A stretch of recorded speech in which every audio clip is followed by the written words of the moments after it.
የጦር ወንጀለኛው የአብይ አህመድ ሰራዊት በወረራ በያዛቸው ቀጠናዎች ሁሉ ንጹሃኖችን መረሸኑን ቀጥሏል። ዛሬ ታህሳስ 17 2018 ዓ.ም ከንጋቱ 12 ሰዓት ላይ ራሱን የሀገር መከላከያ ሰራዊት ብሎ የሚጠራው ቅጥረኛ ኃይል ከትሊሊ ከተማ አቅራቢያ አዲስ ዓለም ቀበሌ ላይ አበባው አንዱ ዓለም የተባለን አንድ የባጃጅ ሹፌር መረሸኑንና ባጃጁን በእሳት ማቃጠሉን የመረጃ ምንጮቻችን ተናግረዋል። በሸዋ ቀጠና ጣርማበር 2 በተለያዩ ግንባሮች ከፍተኛ ውጊያ ተካሂደዋል። በዛሬው ዕለት ጠላት ከደብረ ብርሃንና ከደብረ ሲና እንዲሁም ከኬሚሴና ከሸዋሮቢት ከተማ ኃይሉን በማሰባሰብ የማጥቃት እንቅስቃሴ ያደረገው ጠላት በፋኖ ኃይሎች ተጋድሎ ተመቶ ተመልሰዋል። በደቡብ ምዕራብ ኢትዮጵያ ክልል በ3 የማዕድን ስፍራዎች ላይ በተፈጸመ ጥቃት 7 ሰዎች መገደላቸው ታውቋል።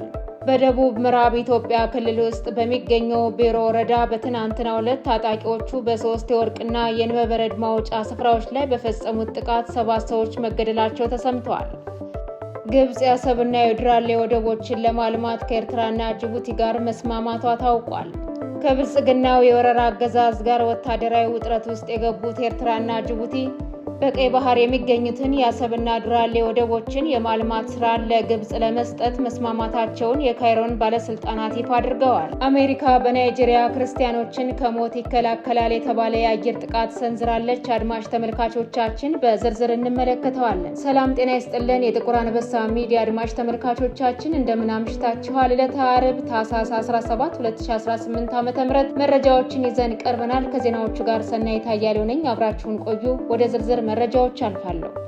የጦር ወንጀለኛው የአብይ አህመድ ሰራዊት በወረራ በያዛቸው ቀጠናዎች ሁሉ ንጹሃኖችን መረሸኑን ቀጥሏል። ዛሬ ታህሳስ 17 2018 ዓ.ም ከንጋቱ 12 ሰዓት ላይ ራሱን የሀገር መከላከያ ሰራዊት ብሎ የሚጠራው ቅጥረኛ ኃይል ከትሊሊ ከተማ አቅራቢያ አዲስ ዓለም ቀበሌ ላይ አበባው አንዱ ዓለም የተባለን አንድ የባጃጅ ሹፌር መረሸኑንና ባጃጇን በእሳት ማቃጠሉን የመረጃ ምንጮቻችን ተናግረዋል። ባለባጃጁ አበባው አንዱ ዓለም በጠዋት ተነስቶ ተራ ለማስያዝ ደፋ ቀና እያለ ባለበት ወቅት ነው ገዳይ ቡድኖቹ ባጃጇን በማስቆም ጥቃቱን የፈጸሙት ተብሏል። ጸረ አማራውና ክልሉን በወረራ የያዘው የብልጽግናው ሰራዊት ያልታጠቁ አማሮችን በግፍ መግደሉን እንዲሁም ንብረት ማውደሙን አጠናክሮ ቀጥሏል።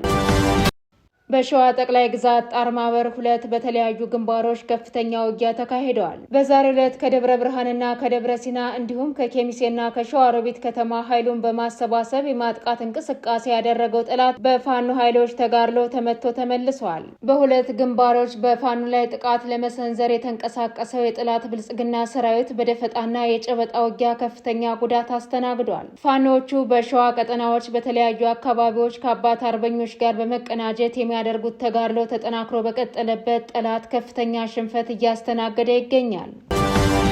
በደቡብ ምዕራብ ኢትዮጵያ ክልል በ3 የማዕድን ስፍራዎች ላይ በተፈጸመ ጥቃት 7 ሰዎች መገደላቸው ታውቋል። በደቡብ ምዕራብ ኢትዮጵያ ክልል ውስጥ በሚገኘው ቤሮ ወረዳ በትናንትናው ዕለት ታጣቂዎቹ በ3 የወርቅና የንበበረድ ማውጫ ስፍራዎች ላይ በፈጸሙት ጥቃት 7 ሰዎች መገደላቸው ተሰምተዋል። በዛሬው ዕለትም በሌላ የማዕድን ስፍራ ላይ የተኩስ ልውውጥ መደረጉ ተጠቁሟል። የመጀመሪያው ጥቃት የተፈጸመው ቤሮ ማይኒንግ በተባለ የወርቅ ማዕድን ፍለጋ በተሰማሩ የማዕድን አውጪ ኩባንያ ላይ ስለመሆኑም ተመላክቷል። ኩባንያው በአካባቢው ወርቅ ለመፈለግ ከፌዴራል መንግስት የ3 ዓመት ፍቃድ ወስዶ የተሰማራ ከ1 ዓመት በፊት ስለመሆኑም ተነግሯል።